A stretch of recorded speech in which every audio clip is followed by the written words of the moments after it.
It's interesting when you look at this DeAndre Ayton thing. And I'll say this. DeAndre Ayton is a good player. Is he a record-paying player? He's not. This contract, rookie contract that he's getting, 4 years, $133 million, is breaking records. When Jeff told me today that, and I said, that's not a bad contract. And he says, no, this is his rookie contract. He's making $30-something million still on his rookie contract. I think it's ridiculous. DeAndre Ayton's a good player. He is not an elite player. He's not an elite player. He's not a top 10 player. He's not even a top 20 player. I would say he's a top 30 player. Yeah. That's where I think he is. He'll give you 14, 15 points.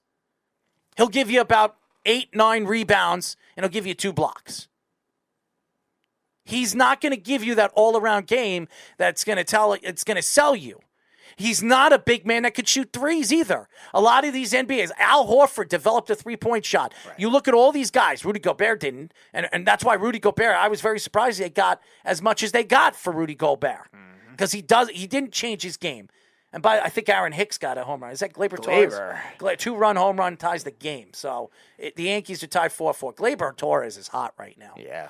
But I mean, looking at this deal, which the Pacers gave him, and then the Suns matched. The only reason why the Phoenix Suns matched this contract is because they're still in the hunt for KD. They were not interested in bringing back DeAndre Ayton. As a matter of fact, DeAndre Ayton didn't want to go back there. Now, I know he said Chris Paul's like an older brother, and his game has gotten so much better with Chris Paul. Does it really make a difference? Because he doesn't want to be there. He has no interest of being there. Right. So the only reason why I think they made this move and they matched this was because they don't want to lose a piece that they can use as a trade chip, like you said, Speedy. Yeah, not only that, I think that's a lot of money pushing right away for any team to give. Either extremely good for the Suns or the Pacers, who are trying to rebuild as it is. Like, there's probably no middle ground team that would have given it to him. The Suns are doing it as a last-ditch effort. If he's on the roster still, if you fail to get KD, all right, you just run it back with him, fine, or use him in another trade if there's some other star that's available that Chris Paul or Devin Booker wants to bring in, and they'll want to make it work to be that missing piece of the championship team. If not, he's still on the roster. He's still improving every year. He's still a good player, top 30 player, like we said. Again, I think he's overpaid for a guy that really only started developing the last 2 years, but 4 years, 133. Look at Jalen Brunson's contract, 4 years, 104. I would say probably a little better than that, but he's probably in the 4 years, 115 range for DeAndre Ayton. In terms Is of his DeAndre Ayton that much better than Jalen Brunson? I think he's better, but not that much. I would say. I don't think he's better than Jalen Brunson. I'm not saying Jalen Brunson is a great player. I'm saying he's a good player. Yeah. That's what DeAndre Ayton is. He's a good player. He's not an elite player out of his position. Right. I only say. Is he a top 10 big man in the league? He's not. No, probably, but again, the upside's still there, so I think he probably would get a little more than that. If he doesn't develop a 3-point shot, there is no upside. I would say though he's not. Not a liability shooting. Dwight Howard is how old right now in the NBA? 33, 38 or something. Is he 30? I think he's less than that. Yeah, I'd be surprised if he was that. He came into the league when he was 17, 18 years old. He was a high school player. Okay. Dwight Howard is 36, so all about right, in between. 36. How about in between? He's 36. Okay. Dwight Howard hasn't been an elite player for like 5 years. No. Why? Because the game has changed. Yeah. He can't shoot threes. He can't shoot free throws. DeAndre Ayton's a decent free throw shooter. He's not a great free throw shooter. I think his free throws, I think he's a 69% free throw shooter. And he doesn't shoot threes. So how is his game going to get better? Yeah, I think there's still time though at this point for a guy that still has had good shooting spurts in the league. I don't think he's like not a great range guy. 3-point percentage, he only shot 25. He only shoots very small percentages of them too. Only half of 17 and 10 guy last year, and his career is 16 and 10. So he's going to give you 10 rebounds. He's going to give you probably 2 blocks a game. He can't stay healthy. I mean, last year he only played 58 games. Okay. I mean, is he a good player? I do. I think he's a good player. Elite? I don't. Elite? No. That's why we were saying top 30 before. I also think, though... Has he ever been in an All-Star game? No, because he only started really developing the last 2 years. So when Chris Paul went there. So, as a result... two things factor into this. One, I don't think on that team, because CP3 and Devin Booker are there, and now even on some of these other young wings that they have, he hasn't needed to shoot threes. That's not his role. So I don't think he's necessarily like unskilled at it. I don't think he's great, but I don't think he's terribly unskilled like you would say he's a shooting liability type thing. And two, we'll see if with the Pacers, if he does end up staying there or if he goes back to the Suns, we'll see. He might end up having to shoot more. There is one thing I could say he's better than. I would definitely pay the money for. I would pay him more than Ben Simmons because at least he can shoot. Yeah. I mean, Ben Simmons can't hit a shot if you paid him to. Well, they are paying him to. They're overpaying him to. But I think when you look at DeAndre Ayton, what DeAndre Ayton is going to give you. Would the Knicks use a player like 17 and 10 of his stature? Absolutely. There are many teams that would use DeAndre Ayton. He fits a lot of different teams. But an elite player that's going to get that kind of money, I know everybody's going to say you can't knock a player that's trying to get the money. I'm not knocking it. I'm knocking the team. Overpaying a player that's not worth that kind of money. Right. Now, can he get better? Yeah, he can get better. How much better? I don't know how much better is he going to get if he doesn't develop a shot. And it's not easy as a big man at 23 years old to figure out how to shoot a three-point shot. I just think if we've seen veteran big men try to evolve, like you were saying with Horford, I think Blake Griffin, too, to an extent, he wasn't a great shooter when he was a young player, kind of developed it later in his career, too. If somebody like that could do it, there's still time I would give for DeAndre Ayton at 23 years old to be able to do so, even if it isn't his main trait ever at any point in his career. And I don't expect it to be his main trait at any point in his career, especially if he stays with the Suns, too, because of the backcourt that they have. And depending on what other wings they end up keeping, trading, whatever, depending on what they do with KD, that's going to be another big question, too. But they're not going to need him to shoot at that kind of volume at that point. So that could be a reason why he hasn't developed it yet. But he still is capable of shooting, stepping back if he needs to at any point. He just doesn't have the same range. Going back to Golden State, I'm very surprised that Golden State would even be offering any of these young players. And the reason why is because this team already won a championship this past year. They have a chance to win back-to-back championships with the team they have, with now a healthy Wiseman and a team that has done it before. Now altogether, this team has won it. So they're going into the season with a little bit more of an edge with Wiseman back in the lineup. So for the fact that they're going after KD now, it just shows you that they don't think they can repeat. They don't think that they're good enough when maybe going into this offseason with some of these players moving. Now, the East could get stronger. If Donovan Mitchell goes to the Knicks, now, it depends if KD and Kyrie stay in Brooklyn.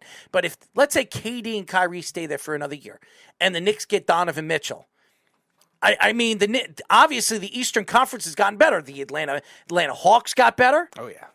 So you're slowly seeing that the Eastern Conference is coming back to what it was in the 90s, where the 90s, it was the Eastern Conference, not the Western Conference, where you wanted to play. Because it was, well, you didn't want to play because it was more dominant. Well, yeah, there were only a couple really good teams in the West at that time, too. And yeah, it was one, really. I don't think it was really ever to the extreme that, like, we saw. It wasn't even the Lakers. I think it was. It was Phoenix and the Jazz and what would you say, Houston at that time? It was Houston. Houston? Okay. Yeah, it fluctuated with probably those three. And San Antonio. San Antonio was starting to come up. Kind of later, though. With Tim Duncan. Yeah, once Tim Duncan. And David Robinson. But I think wasn't that after, though, the six championships? In the 90s. Yeah, okay. I think Tim Duncan was drafted, if I'm not mistaken, he was drafted in 96. 96? 96. Was it 96? So and then I think they won the first championship in 99 when they beat the Knicks, when the Knicks were the 8th seed. Yeah, I remember that. So, yeah. And that year, if the Bulls actually played and Michael Jordan didn't retire, the Bulls would have won the championship again. Right. That would have been 7 in a row. Yeah. So they kind of took over them, but I don't think it was ever as extreme. Well, not 7 in a row, but that would have been 4 7 in 9 years. Yeah, that would have been 4 in a row. Yeah. So nevertheless, I think the Knicks, or not the Knicks, the Eastern Conference was never as strong as, not as strong. The Western Conference was never as weak as the Eastern Conference was, I would say, 5 years ago, when you had like these below 500 teams making it as 6 seeds. But that's a big problem I've had with the NBA playoff structure as it is. But yes, the Eastern Conference is definitely creeping up, though. You mentioned the Bulls as well. The Cavaliers, another rising young team that could definitely be in the mix. And again, if the Knicks trade for Donovan Mitchell, they're missing a star. The Cavaliers, they have a growing young player that could be a star. But they need a star. They need a superstar. Just like the Knicks. They needed that guy. RJ is a growing star, but we don't know if he's going to become that superstar. Donovan Mitchell is a sure thing. He is a superstar in his league. So if the Knicks could get Donovan Mitchell, yeah, it puts them on edge where there'll be players that want to go play there. Especially bringing Jalen Brunson. Yes. Jalen Brunson is a leader. He everything we've heard over there in Dallas, he was the leader of that team. It wasn't Luka Doncic. It was Jalen Brunson that was the leader of that team. And Jason Kidd speaks nothing but high praise for a guy like Jalen Brunson. For the fact that Jalen Brunson wanted to come back home and play in New York tells you the type of player that he is. I also am more curious, too, if this kind of thing where, remember when the Knicks are going after KD and Kyrie 3 years ago, they were kind of attached. They weren't going after them. They were kind of attached to the They hip, were though. not going after KD. They didn't even give him an offer. They never were going after KD. But they were thought of. It was a rumor. Okay, they were thought of too. Nevertheless, I don't think Donovan Mitchell or Jalen Brunson is attached to any other certain player at the moment where it's going to hold. Do you know that anything for a back. fact? Not that I know of. Donovan Mitchell hasn't been rumored of anything where they're. Why was Julius Randle, Allen Houston, and Worldwide West at the Dallas and Utah playoff series? And by the way, we're talking with Jalen Brunson and Donovan Mitchell. No, I mean for a free agency type thing where the Knicks, obviously they were connected. Yeah, but Jalen Brunson was a free agent. Donovan Mitchell would be a trade in this case. And then if there was a third free agent that would want to come to the Knicks, what I'm saying is I don't think Donovan Mitchell has leverage in terms, or not leverage. Every player in the NBA has leverage. Every one of them. Yeah, that was the wrong word. I was more getting at the fact that free agents, there's another free agent spot for a max contract if they were to trade Julius Randle in a potential Donovan Mitchell. If Donovan deal. Mitchell wants to go to the Knicks, he'll go to the Knicks. It's facts. That's the NBA. It's not the NFL. It's not the NHL. It's not even baseball. If a player says he only wants to play for this team, he won't play for anybody else, you have to trade him there. Because if he goes to a team that he doesn't want to be or play for, he could do whatever he wants on sitting the bench, causing ruckus, not really being happy over there with that organization. So if Donovan Mitchell wants to be a Knick, he'll be a Knick, no matter what. Julius Randle, even if the Knicks don't have the salary room to get him. Right. And again, it might be a third team that gets in there, and they might even get some other assets from that too. I don't know. There's a lot of unknowns right now with this, but the fact that Quentin Grimes and Mitchell Robinson are the main centerpieces is definitely encouraging. They're not the main centerpieces. It's just that's a rumor. The main source right now is Julius Randle, because the only way this trade goes down is if Julius Randle's contract comes off the board. There's no way this contract's going to go through, this trade's going to go through if Julius Randle's contract's still on board. And that's why it makes it so weird, because Julius Randle was the recruiter to bring in these two guys. How did it make sense in the long run? Because they weren't trading RJ. They were never. They said he was untouchable. Right. So how were they going to bring him in? Now, if they could somehow fit Donovan Mitchell with Julius Randle, R.J. Barrett, and Jalen Brunson, watch out. The Knicks are going to be dangerous. Oh, yeah. Snug says, if Tim Duncan and David Robinson... But that can't happen, I don't think. No. I don't think it can. No, because I think... No, Julius Randle's on a regular max contract. Unless R.J. They don't extend R.J. this year. Yeah, that would be the only thing. Because, this is Randle's last year, so then they could let him go and then extend Barrett. Is it his last year? I think he has 2 more years. No, I thought he had 3 years on his contract. He signed it last year, didn't he? So this was. Oh, you're right. That's right. The new extension. There's 2 you're years. Right. You're right. I forgot about that. There's 2 years. Yeah, they would have to then trade him the next offseason too, which then could get tricky. And yeah, that would make it interesting. But yeah, I don't know if they could make that work in that case. Snug says, if Tim Duncan and David Robinson had a baby, would it be Dim Dobinson? D. Mitch to the Sixers to play with the running beard. They don't have enough room right now. Carl said Jared Cook to Tampa Bay, and maybe, possibly there. If Grock doesn't come back, I definitely wouldn't rule it out. Snug says we'll get into football a little later in the show. I promise you. Snug says Anchorage Man and Garrard are tied. Both are excellent. What is this with the Anchorage Man? He's Snugging Jeff's favorite guest. Who cares? He's not on the show tonight. No, he's not on the show tonight. When we get him on again, you could tell him that you love him.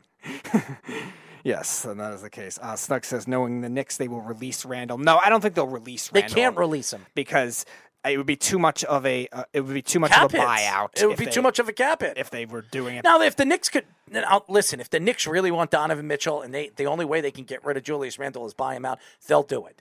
I don't. I could see it. If James Dolan knows that Donovan Mitchell is a piece that can take them to the next level, they'll do it. They'll buy him out. And what they could do is they could really buy him out and then bring him back on a lower contract. They could do that. I don't think the Knicks are going to do it, but again, if whatever the Knicks have to do to get Donovan Mitchell, that's what's going to happen.